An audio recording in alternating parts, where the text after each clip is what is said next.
Umatake na naman ang mga tinaguriang jumper boys sa Maynila. Isang menor de edad ang nahulikam na nagnanakaw ng mga bakal sa isang umaandar na truck. Hulikam din ang isa pang lalaki na nakipag-agawan pa ng lona sa driver at pahinante ng ninakawan niyang truck. May unang balita si Nico Wahe.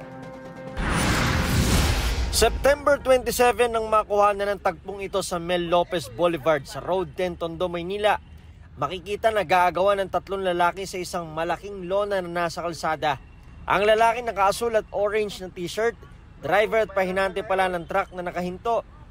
Kinukuha nila ang lona na galing sa kanilang truck mula sa lalaki na isa palang jumper boy o yung umaakyat sa mga truck para magnakaw. Biglang kumuha ng isang mahabang pamalo ang jumper boy at hinampas ang pahinante. Hinampas niya rin ang driver pero nahawakan ito ang pamalo at naagaw. Maririnig ang kumukuha ng video nang makitang may patalim ang jumper boy. Viral ka ngayon.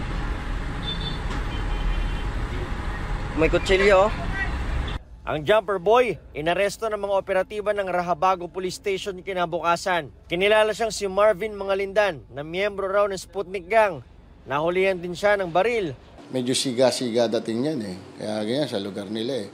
May dalang patalim yan eh. Nakipagpambuno sa may dalang patalim.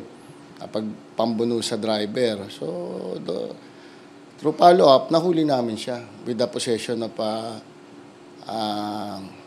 firearms, illegal possession of firearms na bawal nga ngayong panahon kasi panahon ng eleksyon.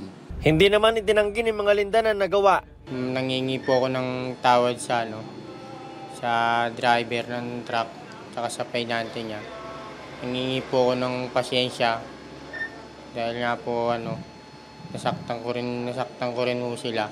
23 anyos na si Mangalindan at ginagawa na raw niya ang ganitong modus mula nung siya ay 17 anyos. 5 beses na rin daw siyang nakulong dahil sa iba-ibang kaso. Alarm and scandal at illegal possession of firearms ang ikakaso kay Mangalindan. Ginalugad din ng mga pulis ang ilan pang lugar sa Tondo kung saan nahuli ang iba pang jumper boys. Kabilang sa nahuli ang isang minor de edad na nakuha na ng video habang nagnanakaw ng mga bakal sa isang umaandar na truck sa Road 10 pa rin. Ito turnover sa MSWD ng Maynila ang minor de edad na suspect.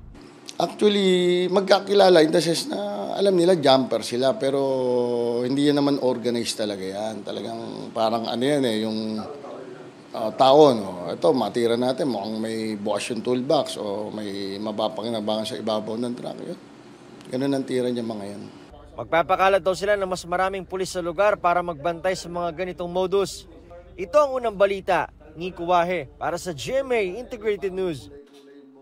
Igan, mauna ka sa mga balita. Mag-subscribe sa GMA Integrated News sa YouTube. Sa mga kapuso abroad, subaybayan nyo kami sa GMA Pinoy TV at sa www.gmanews.tv.